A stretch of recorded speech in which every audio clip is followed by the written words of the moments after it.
حدیث نمبر 13 من صلی صلاتنا، جو ہماری نماز پڑھے، کیونکہ یہودی بھی نماز پڑھتے تھے، وہ والی نہیں جو ہم لوگ کی طرح جیسے مسلمان نماز پڑھتے ہیں، وہ والی نماز پڑھتا ہو، واستقبل قبلتنا، اور ہمارے قبلے کی طرف رخ کرتا ہو، اس کا کوئی اور قبلہ نہ ہو، واکل ذبیحتنا، اور ہمارے مذبوحہ کو کھاتا ہو، فذلک المسلم، تو یہ مسلم ہے، لہو ذمۃ اللہ و ذمۃ رسولہ، اس کے لیے اللہ اس کے رسول دونوں کا ذمہ ہے، یعنی دونوں اس کے ذمہ دار ہیں کہ اس کو قتل بولو نہیں کیا جائے گا. فلا تغفر اللہ فی ذمتہ، لہذا اللہ سے خیانت مت کرو، اغفر یغفر، خیانت کرنا، خیانت مت کرو اللہ کے ذمے کے معاملے میں. کیا مطلب؟ اللہ نے جب ایک شخص کا ذمہ لے لیا ہے تو تم اس بندے کو قتل کر کے اللہ کے ذمے کو مت توڑو. کیا مطلب حدیث کا؟ حدیث کا مطلب یہ ہے کہ جو نماز پڑھتا ہو اور جو قبلے کی طرف، ہمارے قبلے کی طرف رخ کرتا ہو، ہمارا ذبیحہ کھاتا ہو، تو وہ مسلم ہے. سمجھ رہے ہو؟ قادیانی اس حدیث سے استدلال کرتے ہیں کہ بھئی ہم بھی تمہارے قبلے کی طرف رخ کرتے ہیں، ہم بھی ذبیحہ آپ کا کھانے کو حلال سمجھتے ہیں اور ہم وہی نماز پڑھتے ہیں. صحیح ہے نا؟ تو ہم بھی کیا ہیں؟ مسلم ہیں. تو یہ حدیث، اس طرح کی اور بہت ساری احادیث ہیں، تو یہ خوب سمجھ لیں کہ احادیث میں جب اس قسم کی باتیں آتی ہیں نا کہ جو قبلے کی طرف رخ کرتا ہو، یہ کرتا ہو، یہ اصل میں اسلام کی ایک اجمالی تعبیر ہے. اسلام کی ایک اجمالی تعبیر ہے، کیونکہ اس وقت جس وقت نبی نے یہ فرمایا، اس وقت مسلم ہونے کی بڑی علامتیں یہی تھیں. اس کا یہ مطلب نہیں ہے کہ جو اسلام کے بنیادی ضروری عقائد کا انکار کرے، بس یہ چند کام کر لے تو وہ بھی مسلم ہے. تو اس وقت اسلام کی بڑی بڑی علامتیں کیا تھی؟ یہی تھی. یعنی اگر آپ کسی میں یہ عمل دیکھتے تو یقین ہو جاتا کہ یہ کیا ہے؟ مسلم ہے. یعنی یہ یہودیت کو بھی چھوڑ چکا ہے، عیسائیت کو بھی چھوڑ چکا ہے.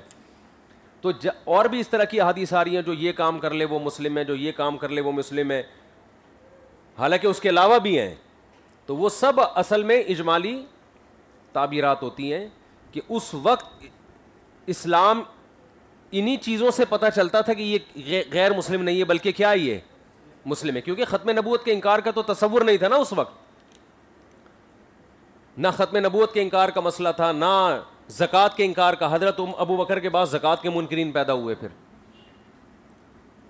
تو اسلام کی جہاں بھی اجمالی تعبیر آئے گی، اور اسی طرح فقہا نے بھی اس عقیدہ طحاوی میں لکھا ہے کہ جو قبلے کو فالو کرتا ہو وہ مسلم ہے. تو یہ سب، اس کے لیے ایک لفظ یاد کر لیں کہ یہ اسلام کو تفصیل سے نہیں ڈیفائن کیا جا رہا بلکہ اجمالی طور پر ایک خاکہ پیش کیا جا رہا ہے. اور یہ اجمال میں انہی چیزوں کا ذکر اس لیے کیا کہ جس وقت یہ بیان کیا جا رہا تھا اس وقت یہ اس کی علامت تھی کہ یہ کیا ہے؟ اسلام کے ضروری عقائد کو مانتا ہے. ایسے جیسے حدیث میں آتا ہے، آپ پڑھیں گے انشاءاللہ مشکات میں ہی، کہ نبی صلی اللہ علیہ وسلم کسی قوم پر حملے کا ارادہ کرتے نا تو رات کو آپ پڑاؤ ڈالتے، صبح دیکھتے اگر فجر کی اذان کی آواز آئی ہے تو آپ حملہ نہیں کرتے، اگر اذان کی آواز نہیں آئی تو حملہ کر دیتے. وجہ کیا ہے؟ اذان اس بات کی علامت تھی کہ یہ لوگ کیا ہیں؟ مسلمان ہیں. حالانکہ عین ممکن ہے اذان دیتے ہوں اور اس قبلے کی طرف رخ کر کے نماز نہ پڑھتے ہوں جو نبی نے حکم دیا، امکان تو ہے نا. لیکن اذان دینا اس کی علامت تھی. بھائی اس وقت جو اذان دے رہا ہے اس کا مطلب اسلام قبول کر چکا ہے. تو جو اسلام قبول کرتا ہے وہ تمام لوازمات کے ساتھ ہی کرتا ہے، تو وہ اسی قبلے کو بھی فالو کرے گا، ختم نبوت کا بھی قائل ہوگا، وہ تمام چیزوں کا.